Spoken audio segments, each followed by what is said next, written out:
Welcome to episode 7. We're in the Simple Success sessions, and in today's episode, I want to chat to you about managing time. Now, I feel like this topic is something that is talked about all the time, particularly if you're trying to be super productive. But I think we often overcomplicate things, and that's exactly what I want to share with you today through a story from one of my Voxer coaching sessions. So, this would probably have been about a month ago, doesn't really matter, where I was having a conversation with a member, and she was basically saying, Lise, I am so busy. I'm doing all these different things and I feel like I'm juggling everything and I feel like I'm going to miss something. Can you give me some advice for how I can kind of manage things? So, my first question to her was, what are you already doing? And here is what she was already doing. She was using Motion to track all the things.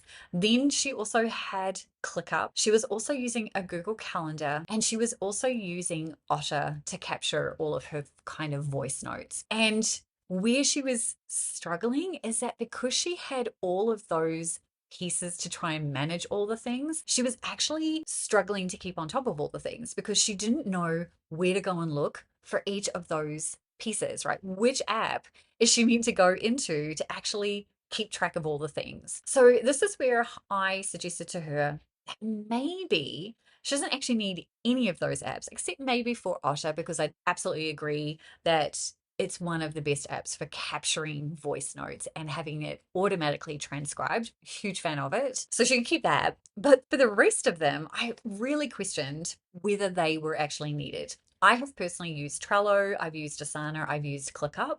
I don't use any of them anymore, except for I use Trello a little bit for like a planning tool in terms of like keeping track of something, but I don't use it to like manage my to-do list or anything like that. And ClickUp, ClickUp and Asana I've used interchangeably depending on clients, all of those things. I never found that it really stuck. Instead, I have chosen to simplify my systems. And that's exactly what I said to my member. I said to her, look, I am going to walk you through a very simplified process that allows you to keep on top of all the things, make sure that you're not going to miss anything, and is really easy to implement. And you don't need any special tools to do it. So I'm going to share what that is with you now. And it's a little bit of a two-step process that I use, but I'm sure that you're familiar with it. And that is time blocking and taking a step further and doing focused time block. So what I do is I use a planner to just jot down my to-dos every single day. And that's as far as I go in terms of the planning component in my planner.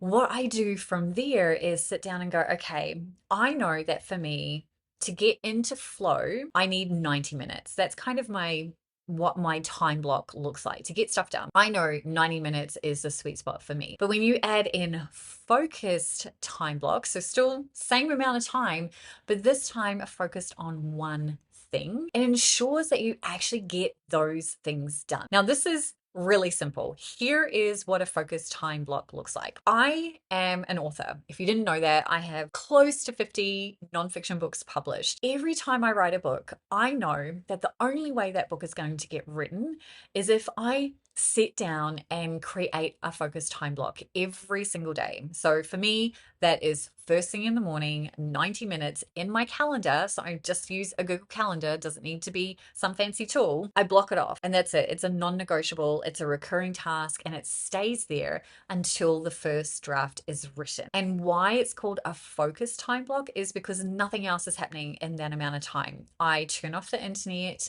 I play some music, and I personally use brain.fm, and I write. And that's it.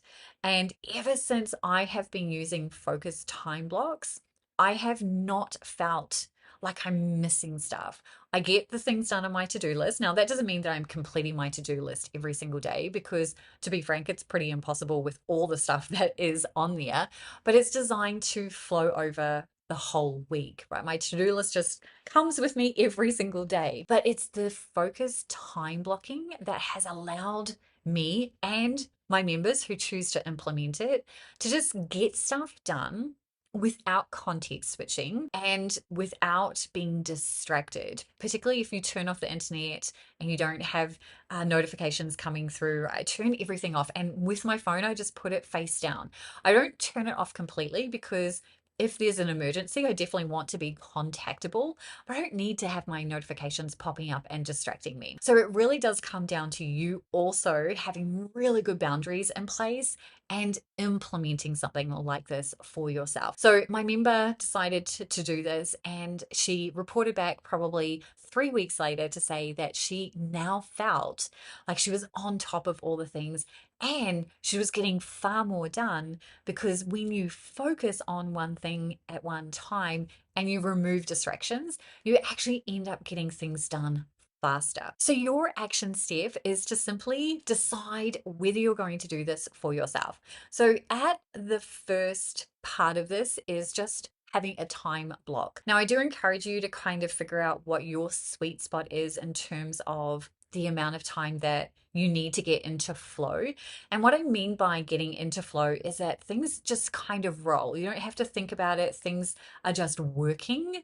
And that's what I mean by what's your flow state? How long does that take? Now, like I said, for me, a 90-minute time block is really good for me to get into flow and feel like I'm actually getting things done. It generally takes me a good 10 to 15 minutes to actually get into that flow state. And then the rest of that time, I like and I feel like I'm getting stuff done. But you could absolutely do 30 minutes, you could do 60 minutes, you can do however long you want. It's entirely up to you. And then the second piece of that is adding in the focus. So, what is it that you're focusing on in that time block? Now, this is where brain.fm does actually help with this, because you can set a timer. And I'm a huge fan of setting a timer and letting it play music based on whatever it is that I'm doing. That's your action step for today. And that's it for today's Simple Success session. If you want to figure out your own sweet spot when it comes to time blocking, productivity, anything like that, those are definitely some components that we can work on inside the feedback loop. And this is my one-on-one coaching that is 30 days long, where you get access to me via Voxer every single week and daily feedback delivered by email and video. It's just $100 for you to get started, and you can learn more at hustleandgroove.com/feedback. Until next time, remember, simple actions lead to beautiful results.